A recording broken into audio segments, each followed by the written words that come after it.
오늘은 많은 분들이 우려하는 한국이 일본에 잃어버린 30년과 같은 길을 걷게 될 수밖에 없는 이유에 대해 깊이 있게 알아보려고 합니다. 한국 경제 성장률이 1%대로 내려앉고 있다는 말이 현실이 되어가고 있어요. 일본처럼 될 거다라는 말이 더 이상 공허한 경고가 아닌 현실이 되어가는 지금 우리는 어떤 선택을 해야 할까요? 내년 한국의 경제 성장률에 대한 전망치가 여기저기서 나오고 있는데 IMF는 2%대 성장률을 내다보고 있죠. 심지어 골드만삭스는 1%대를 예상하고 있어요. 가장 중요한 건 보수적이고 신중한 한국은행에서 내년과 내후년 성장률을 1%대로 전망했다는 점이에요. IMF 위기나 코로나 같은 특별한 충격 없이 평년처럼 2년 연속으로 1%대 성장률을 예상한 것은 한국은행 역사상 처음인 거죠. 그래서 한국은행은 최근 기준금리를 2달 연속 인하하는 깜짝 결정을 내렸습니다. 환율도 높고 물가도 비싸고 가계부채도 많은 상황에서 이 모든 것을 감수하고 금리를 내린 건 그만큼 경기 침체가 심각하다고 판단했기 때문이에요. 글로벌 GDP 성장률은 내년에 3.3%로 전망되고 있는데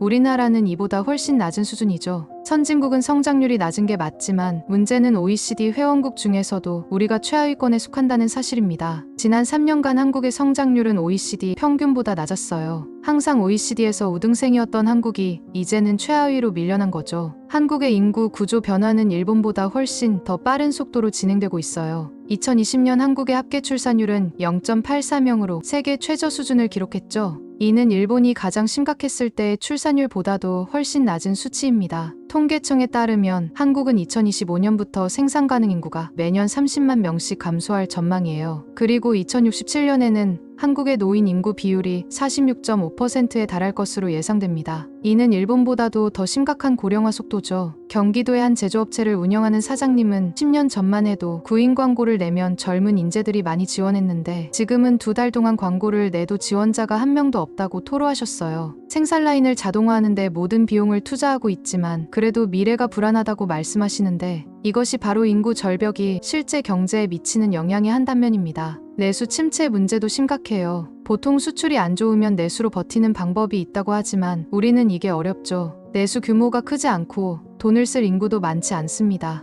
게다가 인구는 감소하고 있고 특히 돈을 버는 생산 가능 인구는 급격히 줄어들고 있어요. 시장에 돈 쓸 사람이 점점 줄고 있는 거죠. 생산 가능 인구도 노동시장 참여율이 저하되고 있습니다. 일을 하지 않는 청년이 늘고 있고 청년 실업률과 구직 단념자, 은둔형 외톨이 같은 문제가 커지고 있어요. 요즘 애들 돈 엄청 쓰는데 라고 생각할 수 있지만 이는 소비가 양극화되어 잘 쓰는 한쪽만 부각된 것입니다. 실제로 민간 소비 증가율이 둔화되고 있어요. 코로나 전에는 평균 2%대였던 소비 증가율이 최근엔 1%대로 주저앉았죠. 더 큰 문제는 가계부채율이 이미 너무 높아서 빚을 더 내기도 어렵다는 점이에요. 민간 소비가 줄어들면 악순환이 시작됩니다. 사람들이 물건을 안 사니까 내수 기업들의 성장이 멈추고 기업들은 임금을 동결하게 되고 이는 다시 가계 소비의 정체로 이어지는 거죠. 특히 내수 기업은 대부분이 중소기업이라 대기업과 중소기업의 격차가 더 커질 수 있어요. 한국은 원래 내수가 부족한 부분을 수출로 메꾸면서 성장해왔어요. 대기업들이 수출로 번 돈을 국내에 투자하면서 낙수 효과가 발생했죠. 대기업들이 중소기업에 하청을 주고 일자리를 만들고 사람들이 돈을 벌어 소비하는 구조였습니다. 하지만 2000년대부터 상황이 바뀌었어요. 대기업들이 번 돈을 국내가 아닌 중국이나 베트남 같은 해외에 투자하기 시작한 거죠. 외국에 공장을 짓고 현지 기업에 하청을 주고 현지인을 고용하면서 한국에서는 낙수 효과가 사라졌습니다. 최근에는 미국이나 유럽 같은 선진국으로 투자가 이동하고 있어요. 미국과 유럽은 자국 내 제조업을 키우고 일자리를 창출하겠다며 적극적으로 투자를 유치하고 있죠. 작년 기준으로 미국에서 가장 많은 일자리를 만들어준 나라가 우리 대한민국이었다가 이제는 중국을 거쳐 미국에 빼앗기고 있는 상황입니다. 이런 해외 투자는 인재 유출 문제로도 이어지고 있어요. 특히 고급 인력이 많이 빠져나가고 있는데 이렇게 일감도, 일자리도, 인재도 외국으로 뺏기고 있는 겁니다. 한국의 부가 밖으로 유출되고 있어요.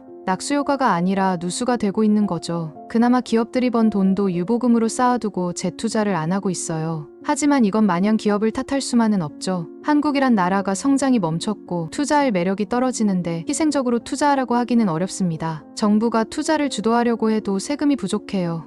이미 심각한 세수 부족이 시작됐고 얼마 전에는 R&D 예산 삭감으로 논란이 있었죠. 앞으로 세수 부족은 더 심해질 수밖에 없어요. 세금을 필요로 하는 고령 인구는 늘고 세금을 내줄 생산 인구는 줄고 있으니까요. 결국 국가가 빚을 내서 돈을 써야 하는데 실제로 한국의 국가 부채가 빠르게 늘고 있어요. 문제는 이 돈이 부동산으로 많이 흘러갔다는 점이에요. 양극화만 심해진 거죠. 서울과 강남만 좋아졌을 뿐 전국적으로는 부동산 시장이 무너지기 시작했어요. 앞으로도 어려워질 거라는 게 명확하고 지역 간 양극화만 더 심해지고 있는 상황입니다. 정부가 돈을 풀면서 생긴 또 다른 문제는 자영업자가 많아졌다는 거예요. 줄었다고는 하지만 여전히 많죠. 이자가 낮아지니 빚을 내서 가게를 차리고 힘들 때는 정부가 지원해주는 구조가 됐어요. 문제는 민간 소비가 정체된 상황에서 자영업자가 양산됐다는 거예요. 사줄 사람은 없는데 파는 사람만 많아진 거죠. 그래서 힘든 자영업자가 늘어나고 건강하지 못한 경제 구조가 만들어졌습니다. 자영업을 생각하시는 분들은 인구 축소와 내수 정체가 시작됐다는 점을 꼭 고려해야 해요. 결국 정부가 돈을 풀긴 했지만 경제에 큰 도움이 되지 못하고 오히려 양극화만 부추기는 결과를 가져왔어요. 자원 분배에 실패했다는 평가가 나오고 있죠. 한국 경제의 주축인 수출도 장기적인 둔화가 전망되고 있어요. 미국 빼고 다 힘들다고 할 정도로 글로벌 성장이 둔화되고 있어 수출이 잘 될 수 없는 상황이죠. 특히 트럼프 시대가 오면 관세 인상, 보호무역, 무역전쟁 같은 것들이 심화될 수 있고 글로벌 무역의 성장이 둔화될 가능성이 높아요. 한국의 최대 수출국이 중국에서 미국으로 바뀐 상황에서 미국이 관세를 강하게 올린다면 우리 경제에 직격탄이 될 수 있죠. 한국은행은 이런 일시적 요인 외에도 구조적으로 수출이 어려워지고 있다고 지적하고 있어요. 압도적으로 1등을 하는 분야가 점점 사라지고 있다는 겁니다. 경쟁력이 떨어지고 있는 거죠. 가장 큰 문제는 중국인데 전 세계적으로 중국을 견제하고 있어요. 공장도 빼고 투자도 줄이고 있어 중국도 내수에 어려움을 겪고 있죠. 미국을 중심으로 공급망이 재편되면서 중국을 배제하고 있어요. 중국산을 안 사려는 추세죠. 중국은 수출에도 어려움을 겪고 있는데 문제는 우리 한국의 성장이 중국의 성장에 의존해왔다는 점이에요. 중국이 꺾이니 우리도 꺾이고 있는 거고 중국은 이제 우리의 주요 고객에서 최대 경쟁자로 바뀌고 있어요. 우리의 주요 수출 품목과 겹치는 게 너무 많죠. 반도체, 배터리, 석유화학, 철강 같은 분야에서 중국이 치킨 게임을 시작했어요. 덤핑 물량을 엄청나게 풀어서 우리 기업들을 궁지로 몰아넣고 있는 상황입니다. 실제로 중국의 덤핑으로 한국 대기업들의 위기설이 계속 나오고 있어요. 일반적으로 중소기업은 내수 기업,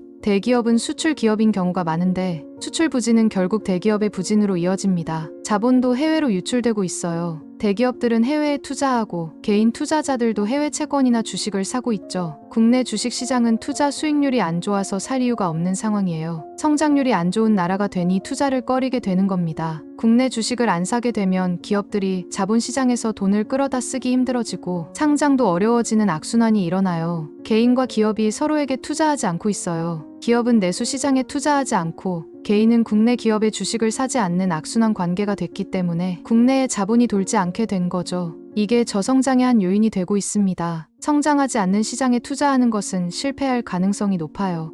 이러면 기업들은 투자를 통해 매출을 확대하는 전략보다 구조조정을 통해 비용을 절감하는 방향으로 갈 겁니다. 도전하지 않는 기업이 살아남게 되는 거죠. 바로 일본처럼 되는 겁니다. 미래에 대한 꿈과 희망을 갖고 성공을 위해 도전하고 투자하고 빚을 지고 리스크를 감수하는 가치들이 점점 사라지고 있어요. 기업들이 도전하지 않고 투자하지 않고 고용하지 않고 임금을 동결하면 개인도 마찬가지가 됩니다. 임금이 동결되고 부양비는 증가하는데 적게 벌고 버는 건 다 뜯기는데 누가 열심히 일하겠어요? 이런 사회에서는 집단 무기력의 시대가 오게 됩니다. 말 그대로 일본이 되고 있는 거죠. 한국은 성장률이 낮은 나라가 됐고 투자할 가치가 낮아지고 있어요. 그래서 기업도 인재도 자본도 투자를 거부하고 해외로 빠져나가고 있습니다. 저성장이라는 악순환에 들어가고 있는 상황이에요. 일본의 잃어버린 30년 동안 가장 비판받은 것 중 하나는 정치권의 우유부단한 대응이었어요. 일본은 버블 붕괴 초기에 과감한 구조조정과 개혁을 시행하지 못했고 그 결과 문제가 장기화됐죠. 한국도 비슷한 상황에 처해 있습니다. 급격한 고령화, 저출산, 양극화 등 구조적 문제들은 오래전부터 지적되어 왔지만 정치권은 근본적 개혁보다는 임시방편적 대책에 의존하는 경향을 보여왔어요. 특히 한국 정치의 양극화와 대립 구도는 사회적 합의를 통한 개혁을 더욱 어렵게 만들고 있죠. 일본이 아베노믹스와 같은 과감한 정책을 시도했음에도 성공하지 못한 이유 중 하나는 개혁이 너무 늦게 시작되었기 때문이에요. 한 경제 전문가는 한국은 지금이 골든타임이라고 강조했습니다. 인구 절벽이 본격화되기 전, 경제 성장률이 완전히 둔화되기 전에 과감한 구조 개혁을 시행해야 하지만 정치권은 여전히 근시안적인 접근에 머물러 있다고 비판했어요. 이런 정치적 리더십의 부재는 경제 문제 해결을 더욱 어렵게 만드는 요인이 되고 있죠. 너무 비관적인 얘기만 하고 싶지는 않지만